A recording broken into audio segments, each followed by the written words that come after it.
shout out loud at the cinema a couple of times going, that's not how physics works.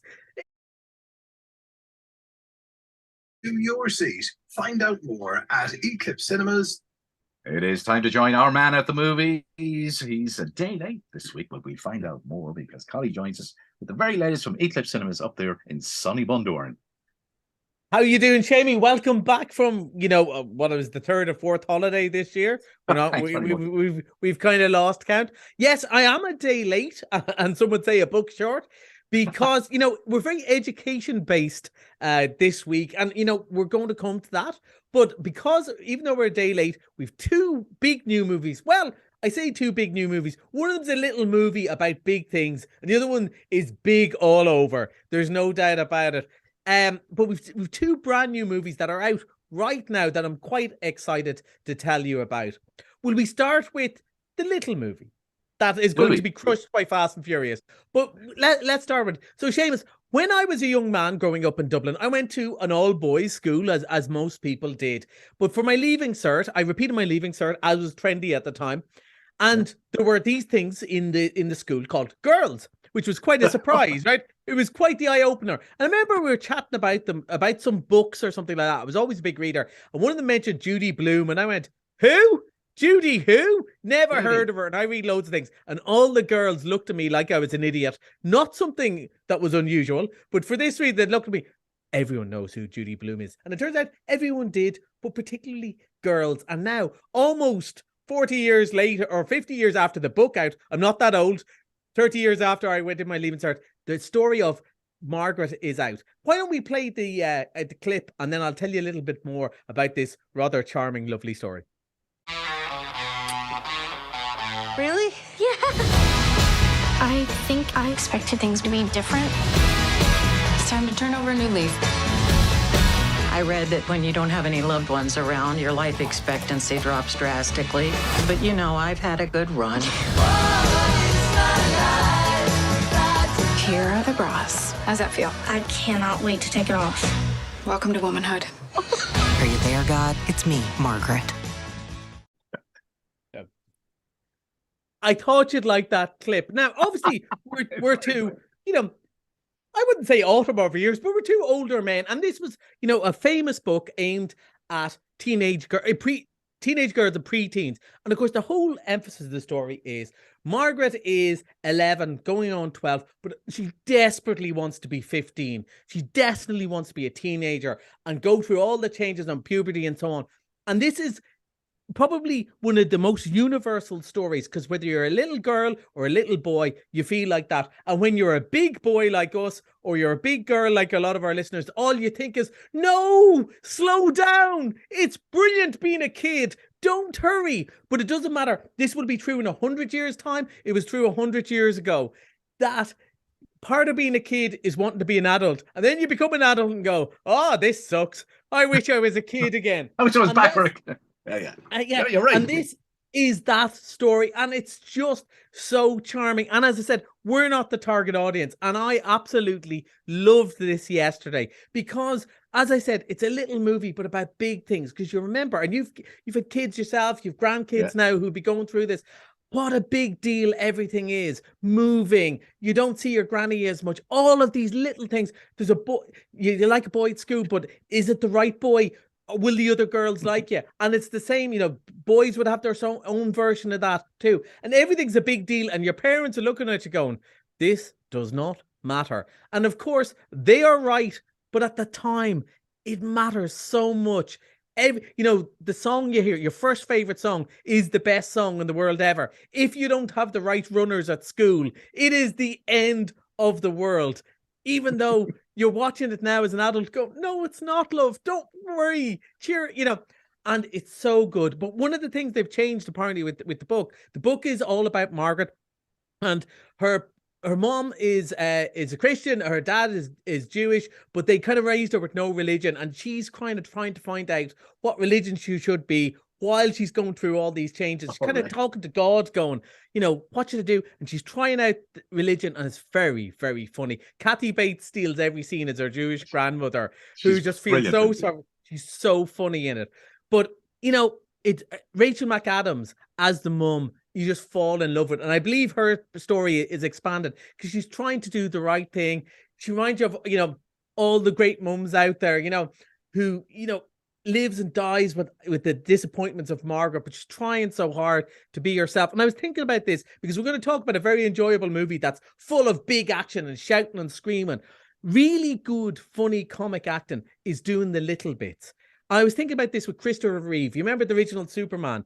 Yes. Playing Superman was easy. Where he was brilliant was Clark Kent. Clark Kent was the brilliant acting. Superman being the Man of Steel, that's easy. And playing this in little looks, you've seen the trailer, the little look she gives when Margaret says, Mum, I want a bra, and she's kind of trying to not hurt her feelings, but going, do you think you need one? You know, it's that facial expression is so funny, and mums everywhere and dads everywhere will recognize that. They've had that conversation, or if they're not mums and dads, they were that kid. You've seen the movie, and tell me, is it set in the 70s, is it? Yes, it's set in 1970, and they decided to keep the period setting, pun totally intended, despite what you told me. And they think it works much better because it does have nostalgia, even though the story is still as true today. But I think updating it with Instagram and stuff and all the other pressures poor little kids have, mobile phones, all that would kind of would take away from it. But the essence of it is still true, and the music and the clothes and all that are just, people are going to laugh whether they lived through the 70s or they've never seen it before. They're going to love this. And of course, you know, thousands of people are going to go and see Fast and Furious, and very few are going to go and see this. But trust me, it's wonderful. It's lovely. And like one of the reviews says, bring your mum, bring your daughter. And I think that's exactly it. But you know what? You can bring your son and your husband. They won't want to go and see it, but they'll be glad they did. Really good. It looks 5-star reviews everywhere. And it's really fun. And you love the music too. Yeah, the music sounded great. Right. To something that has lots of loud music in it as well. And is this the biggest franchise in the world? No. I think so. Certainly. Look at the poster behind me. There's so many of them in it. You can't even fit them in. It is Fast and Furious 10. Although, because we've had a couple of spin-off movies, I think it's actually 11 or 12. And it is the biggest franchise, certainly Universal's biggest money spinner. But the other thing is, people, it's so enjoyable. And it started off as quite a small, it wasn't quite direct to DVD, but it was close enough to direct to DVD. Small movie about, you know, people who race and rob cars. And it went on for a couple of years, and it wasn't that big. But unusually, it's got bigger as each step goes on. And now it's just one of the biggest things. People are so excited to see this coming. And I must admit, I was never a huge fan of it. But as it started to get a bit sillier, I started to really enjoy it. Now, the last one where they drove into space was a step too far. I can accept ridiculousness, but that was just a wee bit too much. But I watched this morning, and I was hoping I'd enjoy it. Now, why did I watch it this morning? Well, I was supposed to watch it yesterday, but I watched Are You There, God? It's Me, Margaret instead, because I had a macroeconomics exam. I'm in my last year of college as a mature student. And I just thought, if I watch Fast and Furious before an exam, I will definitely fail. Because this is so stupid, Jamie. It is so stupid. I did shout out loud at the cinema a couple of times ago, that's not how physics works. It's so dumb. But we knew that. The question is it fun? And absolutely, it is fun. They've done very well adding to the cast while keeping the old ones. And like, it is ridiculous. All the people who were bad guys in the first like 9 movies are now all part of the family. They're all part of the gang. And they add new bad guys in. And it's Jason Momoa, great friend of the Northwest, loves Donegal, went surfing here. People who know from Game of Thrones and Sea and all those sort of shows.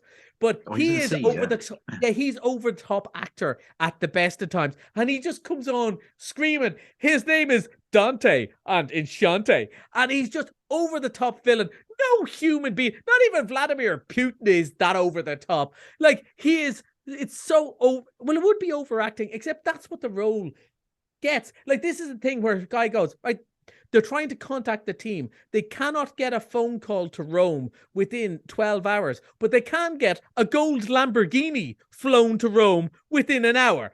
Like, that's the logic of it. I would talk about the plot, but if they don't want to do plot, I don't see why we should talk about plot.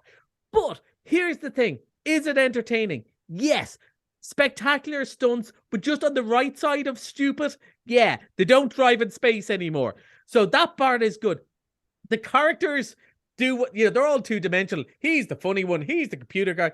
But what's really shocking about this, Are You There, God? It's Me, Margaret. There are 2 Oscar-nominated actresses and 1 Oscar winner. In Fast and Furious, there's 4 Oscar winners. What? Like, why? They might take the Oscar back. This is so bad. But then again, everyone's having a great time. They are just chewing the scenery. There's explosions everywhere. We're definitely getting another one. Slight spoiler that there's a bit of a cliffhanger in this one. And, Vin Diesel's already hinted that maybe 1 more is not enough, even though the next one's supposed to be the last one. Look, they're getting zillions to make them, aren't they? Yeah, it does exactly what it says on the tin and some more. And the fact that they keep on bringing all these big stars back for more and more, who now could probably negotiate their way out of the contract and are doing it for the crack, says about it's going to pack the theaters this weekend and nobody's going to feel shortchanged. If you like the last few, you're going to love this. And what's more, it's just about 2 hours. So it's long, but it's not too long. Do you know the way sometimes they do it too long? It's not too long. Really good fun. So stupid, though. So stupid. Okay, let's talk about Missed It Monday. You have 30 seconds. Oh, yeah. Talk about long action. John Wick Chapter 4, because we're all sequels these days, but it was great crack, especially the bit on the stairs. It's worth going for the scene on the stairs alone. Keanu Reeves, never a cooler man. It's really good action fun, and it's only a $5 on Monday. Go see it, but go and see Are You There, God? It's Me, Margaret, if you can, because it's small and it's really good. But, Fast and Furious, everyone's going to be there, and we're all going to be more stupid come Monday. That is our man at the movies, Collie McFadden. We're not sure what day he's back next week, but we'll let you know during the week. But have a good week at the movies. Bye.